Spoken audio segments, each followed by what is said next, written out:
Astaghfirullah. Bismillahirrahmanirrahim. Assalamualaikum warahmatullahi wabarakatuh. Alhamdulillah wassalatu wassalamu ala Rasulillah wa ala alihi wa sahbihi wa mawalah wa la hawla wa la quwata illa billahi wa ba'du.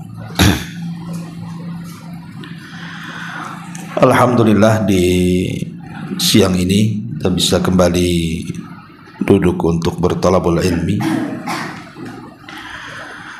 dan kita masih meneruskan Siratul Mustafa, sejarah manusia pilihan Nabi kita Muhammad sallallahu alaihi wa ala alihi wasallam. Pembahasan yang kita akan bahas selanjutnya adalah membangun Ka'bah dan menyelesaikan pertikaian. Ma'asyiral muslimat yang dimuliakan Allah Subhanahu wa taala, cerita tentang Ka'bah. Siapa yang pertama kali membangun Ka'bah ini?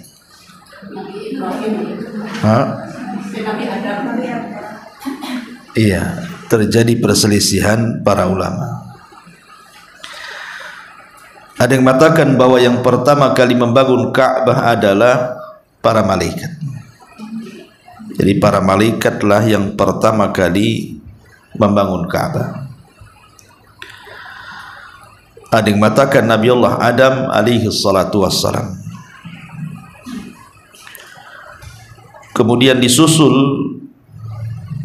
dengan robohnya Ka'bah, kemudian dibangun kembali, roboh lagi, dibangun kembali. Itu sejak zaman Nabi Allah Syith alaihi salatu wassalam sampai kepada Nabi Allah Ibrahim alaihi salam.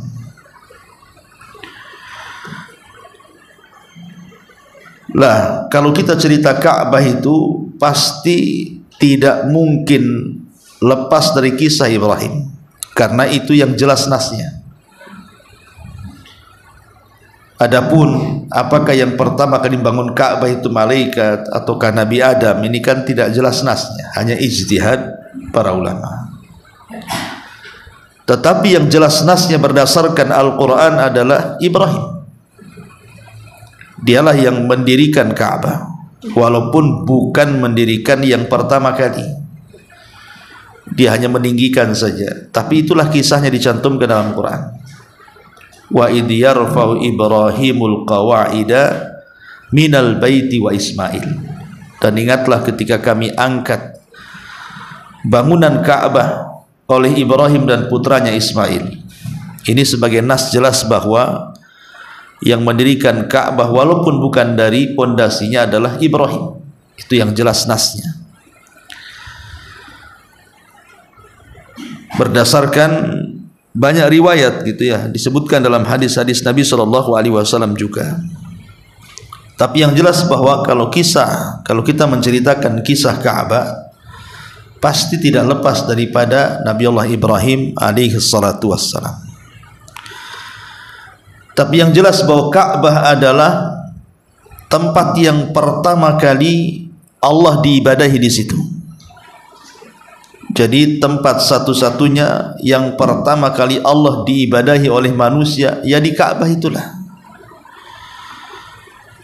Makanya ketika Nabi SAW ditanya soal masjid yang pertama kali dibangun di permukaan bumi, Rasul mengatakan Masjidil Haram. Kemudian ketika ditanya setelah Masjidil Haram, Masjidil Aqsa. Kemudian ketika ditanya jarak pembangunannya 40 tahun. Jadi Masjidil Haram dulu, kemudian 40 tahun setelahnya Masjidil Aqsa. Dan posisi Masjidil Haram itu ya Ka'bah itulah di Mekah. Makanya kemudian ulama membahasakan bahwa Ka'bah itu tempat Allah diibadahi pertama di permukaan bumi, baru kemudian Palestina. yang di situ ada Masjidil Aqsa. Singkat cerita, jadi ketika Nabi Allah Ibrahim alaihi salatu wassalam membawa Hajar dan juga putranya Ismail yang masih bayi, kemudian diletakkan di sebuah lembah yang Allah Subhanahu wa taala katakan biwadin ghairi di zar'in inda baitikal muharram, di sebuah lembah kering kelontang yang tidak ada tanaman, tidak ada pepohonan, bahkan tidak ada makanan. Kemudian Ibrahim meletakkan di situ. Lah Hajar ketika itu karena merasa dia ditinggal oleh suaminya, hanya diletakkan kemudian ditinggal, wajar kemudian dia memanggil-manggil, ya Ibrahim, hendak kemana kau pergi? Tapi Ibrahim tidak mengucapkan satu patah kata pun. Tetapi Hajar paham dengan diamnya Ibrahim, karena Ibrahim mengisyaratkan. Dengan isyarat itulah Hajar paham bahwa ini adalah perintah Allah. Makanya dia tegas di hadapan Ibrahim, apakah ini perintah Allah? Ibrahim diam tapi hanya mengisyaratkan. Kemudian dia mengatakan, idzan la yudayyi'un Allah. Kalau memang ini perintah Allah, tidak mungkin Allah menyia-nyiakan saya di sini. Dari sini ada hukum fikih bahwa kalau kita bicara soal hukum talak, umpamanya suaminya bisu, istrinya pula tak bisu, kemudian suami ingin mentalak istri, gimana caranya itu? Ngomongnya tak bisa. Maka para ulama mengatakan cukup dengan isyarat yang dipahami maka sudah jatuh talak. Itu maksudnya ya. Karena Ibrahim kan juga nggak ngomong di sini, tapi maksudnya di sini ada istinbat hukum fikih bahwa kalau tidak bicara tetapi bisa dipahami dengan isyarat berarti masuk dalam kategori talak. Kalau orang bisu, cuman orang bisu ngomong talak aja tidak bisa kan? Tapi dia isyaratkan entah dengan tangannya, dengan apanya kan, dan istrinya paham berarti jatuh padanya talak. Intinya bahwa akhirnya kemudian Ibrahim pun pergi ke Palestina. Lambat laun kemudian Hajar pun mencari air karena bekalnya sudah habis. Dia lari ke Safa, kemudian lari ke Marwah berkali-kali, sampai akhirnya kemudian karena tidak mendapatkan air, hanya fata morgana saja, dia takut kemudian Ismail ada apa-apa karena tangisannya semakin kencang. Akhirnya kemudian dia mendekati Ismail, rupanya sudah ada malaikat Jibril di samping dia yang menusukkan satu sayapnya kemudian memunculkan air Zam-Zam. Itulah sejarah air Zam-Zam pertama kali. Lah ketika kemudian ya namanya lagi panik kemudian senang gitu ya, tiba-tiba ada air mancur dari bawah telapak kaki Ibrahim kecil, maka kemudian Hajar pun memungut tanah kemudian membendungnya dan mengatakan Zam, Zam, Zam. Zam itu artinya membendung. Ya kalau ambil tanah dibendung, dibendung, dibendung, itu dalam bahasa Hajar itu artinya Zam, Zam, Zam. Makanya kemudian air itu sampai hari ini disebut Zam-Zam. Sebab kalau tidak dibendung, air itu akan menjadi sungai dan tidak ada manfaatnya jadinya. Makanya kemudian Rasul mengatakan rahimallaha Hajar, semoga Allah merahmati Hajar. Kalau seandainya dia tidak membendung itu, maka niscaya Zam-Zam itu akan menjadi aliran sungai kemana-mana. Makanya dibendung dia ya. Intinya bahwa akhirnya kemudian Allah Subhanahu wa ta'ala tolong Hajar di tempat itu dengan cara dikeluarkan air Zam-Zam, dan dia tidak makan, hanya minum air Zam-Zam saja, menunjukkan air Zam-Zam itu bukan hanya sekedar minuman, tapi juga bisa digunakan untuk mengganjal makanan. Makanya ada seorang ulama yang menceritakan 1 bulan dia tidak makan, hanya minum air Zam-Zam, bisa bertahan hidup ya. Dan memang setelah diteliti, memang air Zam-Zam itu bukan sekedar minuman kan begitu, tapi juga bisa mengganti makanan, karena memang air itu air berkah. Akhirnya kemudian sampai beberapa waktu yang tidak dijelaskan, Ismail dan juga Hajar itu minum air Zam-Zam tanpa makan. Sampai satu hari lewatlah satu kabilah dari Yaman yang disebut dengan Jurhum. Kabilah Jurhum. Lah kabilah Jurhum ini mencari air di tengah padang pasir, dan mereka tahu ada tanda-tanda kalau ada burung berarti di situ ada air. Makanya kemudian mengutus orang untuk mencari arah terbang burung itu. Rupanya sampailah di tempat Ismail dan Hajar. Akhirnya kemudian mereka pun barter pahala dan barter antara air dan makanan.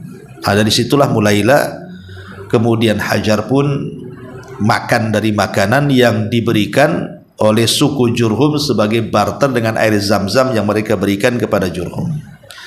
Lah lambat laun akhirnya setiap kabilah Jurhum lewat di situ, mereka barter makanan.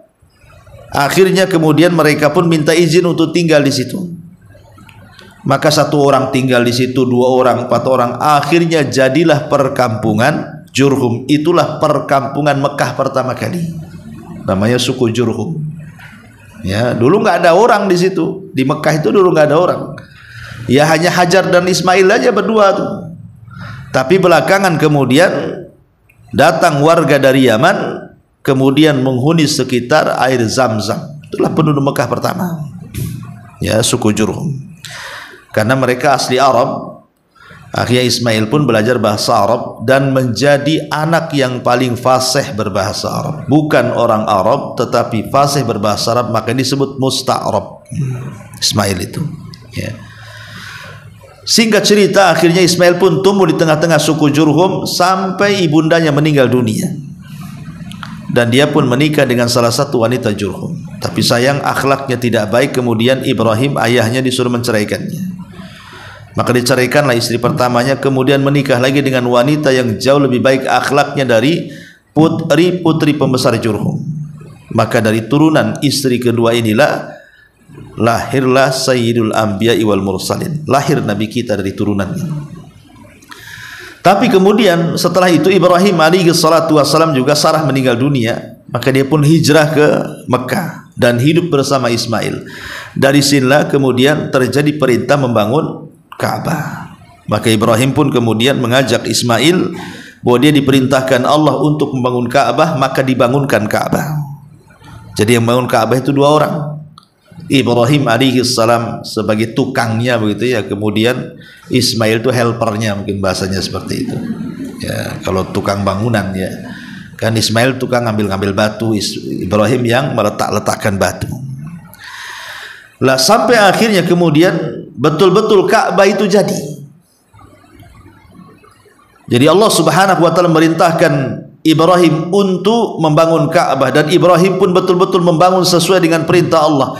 Tapi karena takut Ibrahim bangunan yang sudah dibangun itu tidak diterima Allah, maka dia berdoa kepada Allah Subhanahu wa taala dengan doa supaya diterima amalannya. Taqabbal minna innaka antas samiul alim. Rabbana taqabbal minna innaka antas samiul alim. Ya Allah, terimalah apa yang sudah kami persembahkan, dan Engkau adalah Zat yang Maha mendengar doa-doa kami. Bayangkan, Ka'bah itu yang memerintahkan untuk membangun Allah dan sesuai dengan perintah Allah.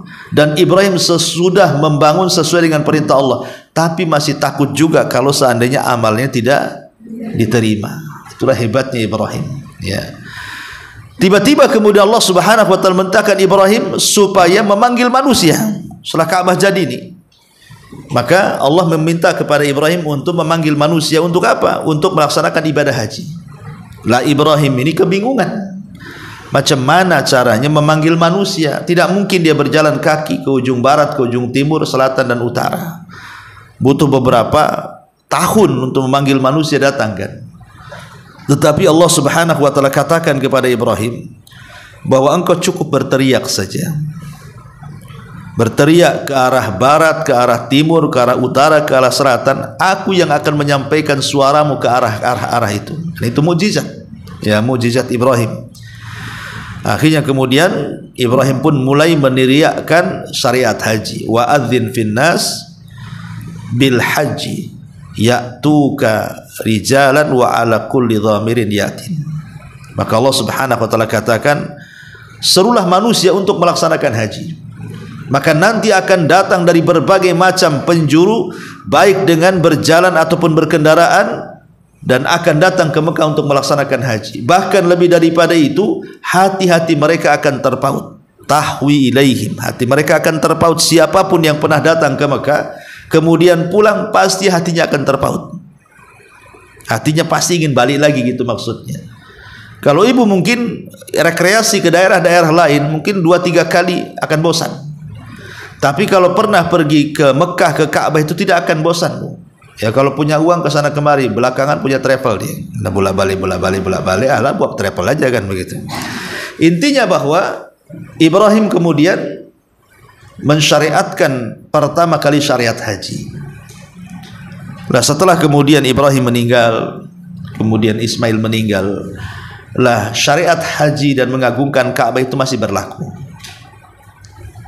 Artinya masih berkibar tauhid di sekitar Ka'bah sampai ketika datang kabilah namanya Khuza'ah menyerang Jurhum. Menyerang kabilah Jurhum, kalah pula itu Jurhum. Akhirnya kemudian Jurhum sebelum kekalahannya menimbun air Zam-Zam. Tentu isu politik supaya jangan direbut. Maka mereka kembali ke Yaman dan Khuza'ah itulah yang menguasai Mekah ketika itu, sampai datang seorang pemimpin Khuza'ah namanya Amr bin Luhai. Dialah yang mengganti agama tauhid di sekitar Ka'bah menjadi agama penyembah berhala. Sampai datang Quraisy kemudian menyerbu Khuza'ah, kalah pula Khuza'ah itu. Maka Quraisy lah yang berkuasa sejak itu. Akhirnya kemudian sampai diutusnya Nabi SAW, lahirnya Nabi SAW, kemudian diutusnya Nabi SAW, maka mulailah kemudian sesembahan kepada berhala pun mulai hilang. Ja'al haq wa zahaqal batil innal batila kana zahuqa. Ketika datang kebenaran, hancurlah kebatilan. Dan itulah dakwah tauhid yang dibawa Nabi SAW berhasil mengembalikan agama kesyirikan kepada agama tauhid. Lah di sini diceritakan bahwa pada masa Nabi SAW berusia 35 tahun, artinya belum diangkat jadi Nabi kan? Ya, sebentar lagi diangkat jadi Nabi, karena kan beliau diangkat jadi Nabi 40 tahun.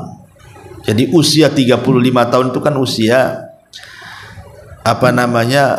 puncak karirnya, mungkin bahasa kita ini. Di puncak karirnya Rasul menjadi pengusaha, seorang pedagang, gitu ya.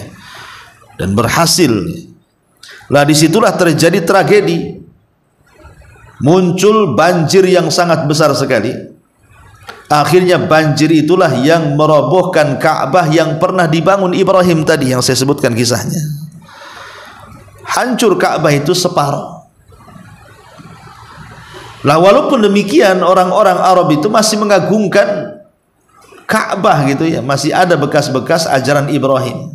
Walaupun sudah banyak perubahan dengan ditambah-tambah kesyirikan, tapi mereka masih mengagungkan bahwa Ka'bah itu tempat yang mulia. Lah ketika kemudian hancur karena banjir, akhirnya kemudian sepakat orang-orang Quraisy itu ingin renovasi, membangun kembali Ka'bah. Tapi masalahnya karena Ka'bah tempat suci, tempat mulia, tidak boleh dibangun kecuali dari hasil yang halal dan tidak menerima dari hasil yang haram. Kalau mau infak untuk Ka'bah ya halal-halal, tidak bisa uang jackpot masuk, ya, uang judi, uang zina, uang apa, nggak boleh. Betul-betul uang halal. Akhirnya terkumpullah uang itu, tapi tidak banyak. Kalaupun seandainya uang itu digunakan untuk pembangunan, pasti tidak akan selesai karena kurang modal. Masalahnya ketika orang-orang Quraisy itu hendak mulai menghancurkan, mereka tidak ada satupun berani yang menokok palu gitu, istilahnya menghancurkan satu bata pun tak berani. Kenapa mereka nggak berani? Karena sejarah Abraha masih terngiang. Jadi orang-orang tua mereka yang menyaksikan bagaimana Allah Subhanahu wa taala menghancurkan Abraha dengan burung ababil itu, mereka masih hidup. Ya, jadi saksi mata itu masih hidup. Bagaimana Allah mengadab Abraha gara-gara ingin menghancurkan Ka'bah. Makanya mereka ketakutan. Jangan-jangan kalau kita umpamanya tokok itu satu bata, nanti datang pula burung itu. Itu masalahnya. Jadi tidak ada yang berani itu. Orang sudah bawa palu semuanya tak berani mendekat. Karena terngiang dengan peristiwa Abraha, kan belum lama masalahnya. Ya, kejadian Abraha itu belum lama. Orang-orang tua yang menyaksikan itu masih hidup, sehingga mereka ketakutan. Tapi kalau seandainya diliputi ketakutan, sampai kapan Ka'bah itu bisa direnov kan itu? Maka kemudian muncullah seorang laki-laki, ayahanda daripada Khalid ibnu Walid, namanya Al-Walid ibnu Mughirah. Al-Walid ibnu Mughirah, dialah orang yang dituakan, tokoh Quraisy, bahkan orang paling kaya. Kekayaannya terbentang dari Mekah sampai ke Taif, saking kayanya Al-Walid bin Mughirah itu. Ya, dan dia ayahanda daripada Khalid bin Walid itu, yang kelak akan masuk Islam kan itu ya. Itu pun lambat masuk Islamnya, setelah 20 tahun Islam menyebar ya. Tapi Al-Walid bin Mughirah ini sebenarnya dia orang cerdas. Dia seorang penyair, bukan hanya dia hafal syair-syair manusia, syair jin pun dia tahu. Khalid itu Al-Walid bin Mughirah itu. Karena dia juga pernah mempelajari dunia perdukunan. Jadi memang lengkap kecerdasannya Al-Walid bin Mughirah ini. Tetapi sebenarnya Al-Walid bin Mughirah ini dalam hatinya, ketika dia mendengar Al-Quran dibacakan oleh Abu Bakar, dia mulai suka tuh. Saking sukanya akhirnya dia minta dihantar kepada Nabi. Maka oleh Abu Bakar dihantar kepada Nabi. Kemudian Nabi bacakan ayat Quran. Dan dia menikmati. Sampai akhirnya dia memuji betul-betul Al-Quran, bahwa Al-Quran tidak sama dengan syair, bahwa dia itu adalah kalam Allah. Dia yakin itu. Tetapi karena takut jabatannya hilang, apalagi isunya Al-Walid memuji Al-Quran itu sampai di telinga Abu Jahal, maka Abu Jahal pun membuat siasat politik, kalau dia sampai masuk Islam, awas saja, pasti kedudukan dia akan dihancurkan di tengah-tengah orang-orang Quraisy. Makanya takut jabatannya hilang, akhirnya Al-Walid pun malah menuduh Nabi SAW sebagai tukang sihir. Dan Allah Subhanahu wa taala turunkan kepada Al-Walid satu surah Al-Mudaththir, Dzarni wa man khalaqtu wahida, sampai kepada ayat Sa'uslihi saqar. Itulah ayat yang turun kepada Al-Walid. Dia sudah mengakui kebenaran Al-Quran loh. Tetapi tiba-tiba summa fakkara wa qaddar, ya, fakutila kaifa qaddar, summa nadhar, summa abasa wa basar. Sampai kepada apa? In huwa illa sihrun yu'thar, in huwa qaulun bashar. Ya, Al-Quran itu hanya sihir impor katanya. Dan itu ucapan manusia. Jadi Muhammad itu punya guru bukan orang Arab. Itulah yang ngajarkan Quran. Akhirnya Allah turunkan Al-Quran untuk menghinakan Al-Walid dengan perkataannya, dan Allah mengatakan Sa'uslihi saqar, kelak si Walid itu akan kami masukkan ke neraka Saqar. Intinya bahwa Al-Walid ini sebenarnya tokoh besar di tengah-tengah Quraisy. Dialah yang berani menghancurkan Ka'bah. Jadi dia mengambil palu, kemudian mendekat Ka'bah dan mengatakan, ya sudah, kalau kalian tidak berani, biar saya saja. Kalau seandainya burung-burung itu datang menyerang, biar saya yang terserang, kalian tidak. Biar saya yang akan mendapatkan risikonya, kalian tidak. Maka dengan gagah berani Al-Walid ini mengambil palu, kemudian mulai mengatakan, ya Allah, saya hendak niat menghancurkan Ka'bah itu bukan hendak merusak, tapi hendak memperbaiki. Maka kemudian mulai dipalu sedikit demi sedikit batanya, kemudian roboh dan tidak terjadi apa-apa. Dari situ kemudian orang-orang pun mulai berani ikut-ikutan Al-Walid menghancurkan Ka'bah, karena niat mereka baik, hendak membangun, bukan hendak merobohkan seperti Abraha. Ada riwayat-riwayat maudhu, riwayat-riwayat palsu, bahwa sebelum mereka hendak menghancurkan Ka'bah, mereka melihat ular dalam Ka'bah. Akhirnya nggak jadi mendekat karena ada ular di situ. Sampai kemudian datang burung menyambar ular itu, baru kemudian mereka berani menghancurkan. Ada yang mengatakan ular itu adalah dabatun fil ardh, ya, binatang yang melata yang akan muncul dari perut bumi, yang akan bicara. Tapi sekali lagi ini maudhu, ya, palsu. Nggak ada kisahnya seperti itu. Intinya akhirnya Ka'bah pun dirobohkan. Setelah dirobohkan kemudian dibangun kembali. Tapi sayang tadi saya katakan dananya kurang, karena dana pembangunan Ka'bah itu harus dari yang halal. Terpaksa akhirnya kemudian tidak sampai selesai. Yang tadinya persegi panjang akhirnya jadi kotak Ka'bah itu, dengan mengeluarkan Hijr Ismail dan tidak masuk di dalam. Hakikatnya Hijr Ismail itu masuk dalam Ka'bah, tapi karena kurang dana akhirnya Hijr Ismail dikeluarkan. Ya, makanya kita lihat kan Ka'bah itu ada Hijr Ismail di sini, ada apa namanya, tembok melintang. Dulu itu Ka'bah memanjang, ini anggaplah meja. Inilah Ka'bah. Tapi karena dananya kurang dibangun separuh, ini dikeluarkan. Ya, jadi Hijr Ismail itu keluarkan. Tapi tentu ada hikmahnya juga. Ya, ada hikmahnya, karena kalau umpamanya orang sholat di dalam Hijr Ismail itu sama dengan sholat di dalam Ka'bah, tidak harus masuk ke dalam Ka'bahnya kan. Dia sudah sholat dalam Ka'bah. Jadi kan ada yang terbuka ke masalahnya Ka'bahnya di sini. Nah, setelah kemudian dibangun dan kurang dana, itulah kemampuan orang-orang Quraisy membangun Ka'bah.